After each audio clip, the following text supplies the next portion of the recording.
compétition. On est prêt pour la débuter, mais on sait très bien qu'on peut vraiment améliorer les choses dans tous les domaines. Donc c'est intéressant, puisqu'on a cette marge-là. Mais comme je dis, j'espère que pendant ce temps-là, pour essayer d'arriver vraiment au maximum de cette équipe-là, si on y arrive, j'espère qu'on ne perdra pas des points inutilement, ou en course. Laurent, il y a quand même un joueur qui est prêt, qui est là depuis le 1er juillet, c'est Pastore. Ouais. Comment tu juges sa préparation? Est-ce que ça te convient, ce qu'il produit sur le terrain? Ou est-ce que tu es un peu déçu? Là, tu me poses 2 questions et une question. Je profite d'un micro. Bon. Alors, je vais te répondre à la première, qui va pas mal. Sa préparation a été excellente. Je dis bien excellente. C'est un garçon que je découvre. C'est un garçon que je ne pensais pas à ce niveau-là physiquement. Je le dis. Tu sais qu'avec l'utilisation maintenant des matériaux style GPS, on est là vraiment, on peut vraiment te dessiner la séance qui a été faite, les efforts qui ont été produits, etc., etc., le potentiel que le joueur peut avoir. Je ne pense pas que ce joueur avait le potentiel physique, je parle, aussi important. D'ailleurs, il le prouve, puisque depuis le début, il n'a pratiquement... C'est l'un des seuls qui a pratiquement pas raté une séance d'entraînement. Donc à ce niveau-là, c'est une belle surprise. Donc il y a le potentiel, la voiture a du potentiel. Après, il y a effectivement quelques réglages à faire pour que la voiture vraiment marche vite et bien. Laurent, bonjour. Quel est l'adversaire principal du Paris Saint-Germain dans cette Ligue 1 pour le titre? Il y en a plusieurs, je pense. Vous êtes tous unanimes pour dire que Monaco sera certainement le candidat le plus sérieux du Paris Saint-Germain. Je suis d'accord avec vous, puisque le recrutement qu'ils ont fait est vraiment un recrutement de qualité. Mais je pense qu'il ne faut pas oublier nos amis olympiens aussi, que ce soit l'Olympique de Marseille et l'Olympique Lyonnais. Et puis il y aura toujours une équipe, comme chaque année, qui fait un beau championnat, un bon début de championnat, et qui se mêlera à la lutte finale, jusqu'à la fin peut-être. On l'a vu il y a 2 ans avec Montpellier. Donc, mais par contre, cette équipe-là, je peux pas la deviner.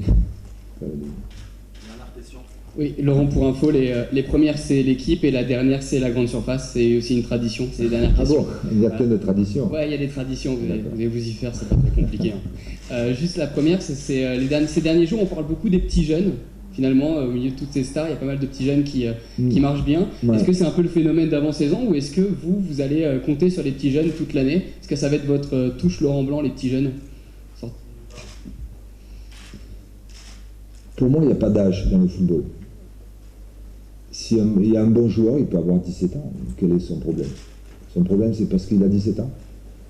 C'est pas un problème d'avoir 17 ans. Au contraire, alors oui, il manque d'expérience. Heureusement qu'il manque d'expérience à 17 ans. Mais c'est les qualités qui comptent.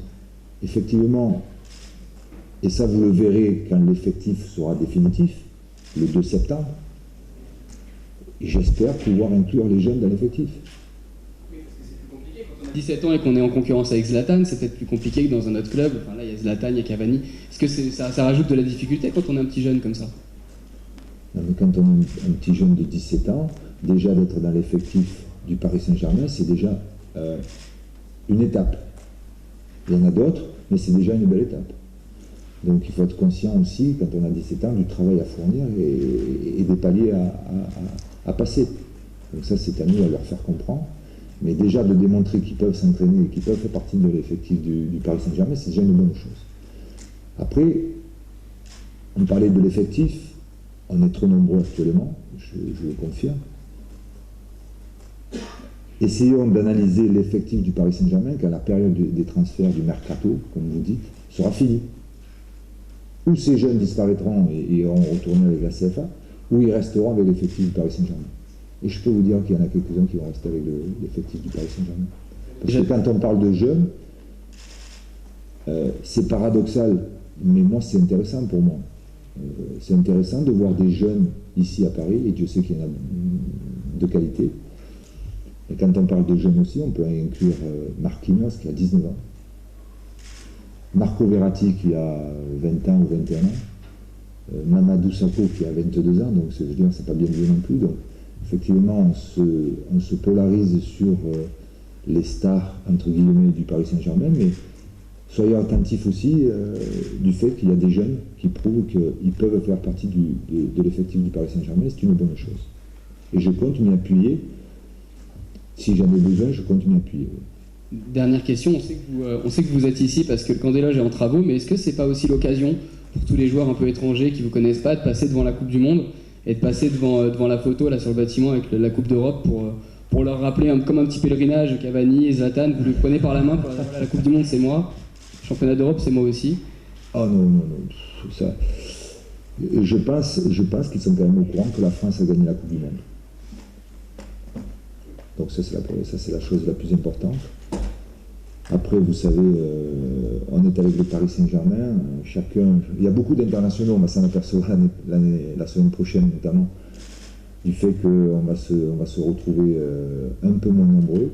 Donc il y a beaucoup de joueurs internationaux. Et je peux vous dire que quand ils doivent passer devant la Coupe du Monde, à mon avis, c'est pas la réflexion qu'ils doivent dire à la France a gagné la Coupe du Monde, puisqu'ils le savent déjà. C'est que je pense qu'ils aimeraient la gagner eux aussi.